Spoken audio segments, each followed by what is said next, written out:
Hey guys, Derek Hudnall here, Bassmaster Elite Series Pro, and I want to talk to you guys about the fall months in fishing and one of the most effective methods that you can learn to put more fish in your boat in the fall time. And that's the weightless wacky worm. I have probably caught more fish on a weightless wacky worm in my career than anything. It's something that's near and dear to my heart. And if you can learn to become effective and efficient and fishing a weightless wacky worm, it can put more fish into your boat, especially during the fall time. And we're going to talk about how you can catch more fish on this setup, especially during the fall. But the most important thing is the setup. That way you can be more efficient. The one advantage it's going to give you on the water is you can put this weightless wacky worm where nobody else can. This is a bait you can put where you can't put any other bait for those fish that are really, really hard to catch. And let's face it, that weightless wacky worm can catch fish when absolutely nothing else can. And that's why it is so effective, especially in the fall time. So let's look. I'm going to take you guys through my setup and exactly what I use to become more efficient in my cast and put more fish in my boat. And let's start with the bait. This right here is a Missile Baits 48, and they call it a 48 for a reason. It's 4.8 inches long. Your typical Cinco stick style stick bait is around 5 inches, so it's 4.8 inches long. It's a little bit smaller, a little bit more finessey, but one of the most important parts of that 48 is either side is a little fatter than the middle. What does that do? It allows you to cast it and skip this bait very well, and it also, whenever this bait slowly sinks, either side, those fatter sides, it enhances the wobble effect, and that bait kind of wobbles as it slowly sinks. And that's just an action that fish absolutely cannot stand, and they just have to eat it, and that's why this bait can be so effective. So let's talk about your setup, your equipment behind it. That way you can be more efficient. So we're going to start with the hook. And I know guys that are not affiliated with Gamakatsu that use this hook because it is absolutely the key and the best hook for hook point penetration, especially because that's the most important part of the entire fish catch, is making sure you get a good hook in that fish, and you're going to put him in your boat most of the time. So this right here is a weedless wacky stinger with titanium weed guards from Gamakatsu. You have to be very careful in your weedless wacky setups because sometimes those weed guards are too stiff, and when a weed guard is too stiff, it impedes the hook point penetration into that fish, and that's why these titanium weed guards are extremely limber. They are stiff enough in order to not get hung up, but it's not going to impede the hook set. And whenever these weed guards bend in, they pop right back out into place to make sure you can use this hook a super long time. Hook's very important, but guys, every part of this setup is equally as important as the other one in order for you to be efficient and maximize your effectiveness and efficiency on the water. So let's go to the line. Equally as important. I have a braid backer here. This is Sunline X Plasma Lime Green. It's a high vis braid. Two reasons. Number one, I want that meat in the backbone. Whenever I lean into him, I can get a really good hook point penetration. And then also, this is when you're fishing a weightless wacky worm, line watching is the key. Whenever you skip this thing underneath a dock, underneath a tree, your eyes need to be glued on this line, because as it sinks, you're going to know when that fish grabs it. You'll see the line jump or move up a little bit, and you know that fish is in it. Very important when you see that, not to whip, not to set the hook really hard, but reel into that fish and let your setup and let the hook do its work. Reel into the fish. Do not set the hook. Very, very important. You will hook that fish most of the time.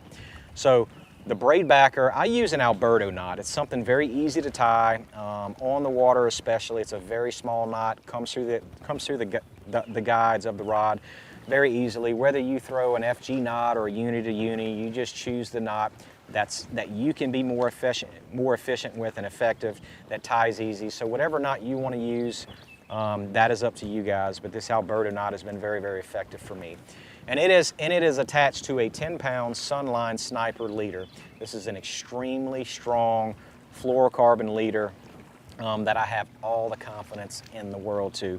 And then all the way down to the hook, I just tie just an improved clinch knot. It's whatever knot that you have the most confidence in, that's the knot that you need to go with.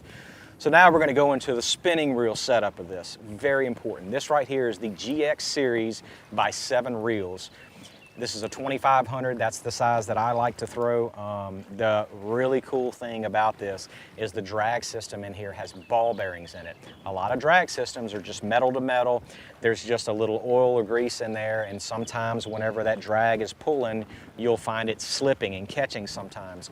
Well, with the ball bearing drag system, whenever that fish pulls, it's very, very smooth. The drag comes out smooth, and that's what you need, because if you don't have a good drag system, you're going to either be putting too much pressure or not enough on there whenever that fish is running. You want a very, very smooth drag system. So this GX series by 7, it checks all the boxes. Incredibly important in my setup. And then we go to the rod. You know, the rod is very important for 2 different reasons. Number 1 is your castability. In order to get this bait where you need to get it, in order to be efficient, you need to have the right rod. You need to have enough backbone, you need to have the correct tip.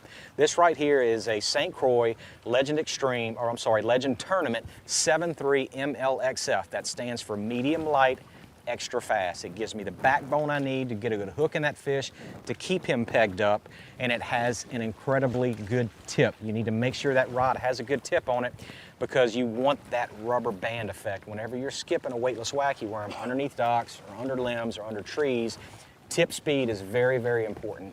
And this setup right here, this 7.3 MLXF, is absolutely a dream come true when it comes to a weightless wacky worm. But play around with this sometimes, guys. Look, I'm 5'9". This 7.3 MLXF is absolutely perfect, is going to be absolutely perfect for most of you guys. If you're very tall, you're 6'5", 6'7", have long arms, you might want to go up to a 7.5 or a 7.6, just depending on your leverage points. We're all different when it comes to that.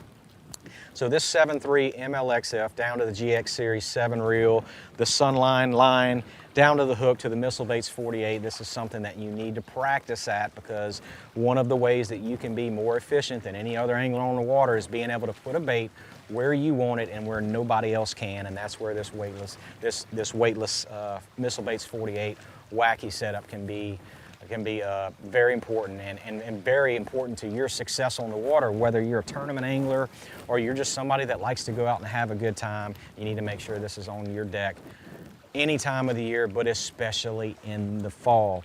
The fall can be an incredibly humbling time to fish. It can be very, very tough, but that's the time of the year that we start to get a little bit of cooler weather, a little bit more rain, so the water temperatures in your body of water start to drop. And what does that do? It starts to push a lot of the fish that are deep up shallow. You know, it's not as hot up there. They can get up there, the shad start moving back in pockets, and they get underneath docks, and that's where this can be effective. There is more fish in the fall time than people think. A lot of people are so set on, in your mind is so focused on those winter patterns, and a lot of fish are deep, and you're not realizing that some of the biggest fish in the lake start pulling up in the fall time. So what am I looking for in fall time? Kind of some of the same situations you do in the summertime, but in that late fall, I'm looking for high percentage things, especially boat docks. Boat docks, you know, if you have a boat dock that's on a point, that's standalone, that's by itself, you have one overhanging tree that has shade underneath it, you know, those are the types of areas that you need to be very, very accurate with this thing and put it where those fish are going to be in shade when those fish start moving up shallow. You get in the middle of the day or early, you know, mid-morning, late, you know, kind of mid-afternoon, you know, when that shade lines become prevalent on the bank, this is where this thing can be ultra effective in order to put more fish in your boat than the guys around you. And that's a time of the year that a lot of people don't like to fish, because it can be really tough on the water during the fall time. But if you target that individual dock, that individual tree, you know, somewhere a big fish, when he starts coming up, he's looking for a home. He's looking for somewhere to sit. He likes to get into the shade because it's a little bit cooler. But these are some fresh fish that are just coming up, and that's why the fall can also be one of the best times to fish if you fish it effectively. Look for that individual cover. And I don't care, guys, if you have a dock that's over 80 foot of water, that does not mean that a weightless wacky worm cannot be effective, because a lot of times, especially largemouth, if you're on a lake with a lot of largemouth, they like to get just underneath that shade line underneath the dock. So you'll skip this weightless wacky worm over there, you know, and especially a floating dock, and it won't go down 12 or 18 inches, and all of a sudden your line stops, or you see that jump and you know that fish is on it. And a lot of times that's some of the biggest fish in the lake too. So don't be a sleeper on a weightless wacky worm, especially in the later months of the year. And we're talking September, even going into October and November, when a lot of those fish start to get up shallow. Remember, there's never a time of the year where there are not bass shallow. Weightless wacky worm is an incredible way to catch those fish, especially under boat docks, as those fish love to come up and suspend underneath them. Whether it be largemouth, smallmouth, or spotted bass, this weightless wacky worm will catch any of the species any time of the year, especially in the fall time. But guys, those fall months when it gets tough, pick up that weightless wacky worm. Make sure you have the right setup so you can put that bait where you want it to be more efficient on the water and catch more fish. So guys, I hope this helps to put more fish into your boat, especially during the fall months. Tight lines. Talk to you guys next time.